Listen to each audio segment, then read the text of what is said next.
Hello to all my wonderful students, devout disciples, and casual viewers. Welcome. This is your Master GongSun. We are going to continue with our study of LaoZi's WenZi, further teachings of LaoZi. I'm using the translated copy by Thomas Cleary. Let us begin. Chapter 34. LaoZi said, "Those who practiced the way in ancient times ordered their feelings and nature and governed their mental functions, nurturing them with harmony and keeping them in proportion. Enjoying the way, they forget about lowliness. Secure in virtue, they forget about poverty." Okay, let's break it down first. So those who practiced the Tao in ancient times, I see. So they governed their natural functions and they nurtured them with harmony. All right, that makes sense. They don't care too much about the riches or their rank in society. There was that which by nature they did not want, and since they had no desire for it, they did not get it. There was that which their hearts did not enjoy, and since they did not enjoy, they did not do it.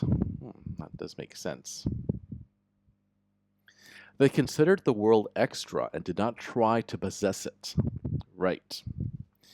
A lot of us try to possess things, right? Especially in the past, right? There was the first contact of the Europeans with the natives of North America, right? And the natives, from what I remember learning about in history class, they did not have the concept of ownership, whereas Europeans, well, the British, when they arrived, the English, right? They did.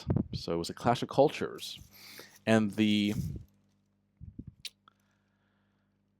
natives thought it was weird because how can you own land? It's like owning the ocean and the water and the air that we breathe, right? And I agree with them. There's some things that should be communal that we can't just own individually. Anyway, let's continue. They left everyone and everything to themselves and did not seek profit. How could they lose their essential life because of poverty or riches, high or low social status? Those who are like this can be called able to understand and embody the way. Yeah, that's true. So those who don't try to possess. I mean, have you ever heard of the term like being weighed down by your possessions?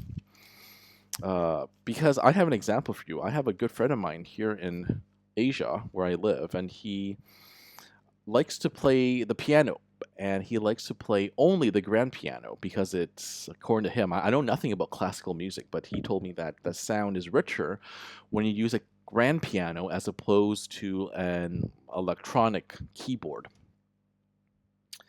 But the problem is, whenever he moves, he has to either give back his rented grand piano or he has to buy a new one because it's hard to bring everything with him, right? Especially if he moves back to Europe because he's not originally Asian. He's retired in here in Asia, but from a European country. So yes, if you have a lot of possessions, too much, you could very well be weighed down by them, and that could cause problems. Don't forget, these possessions are materials, and the other realms of existence are immaterial. We cannot bring any of these materials with us when we permanently transition to the higher realms of consciousness, or that's just a euphemism for when we die. Anyway, think about it. This has been your Master GongSun. As usual, keep living in alignment with the Tao.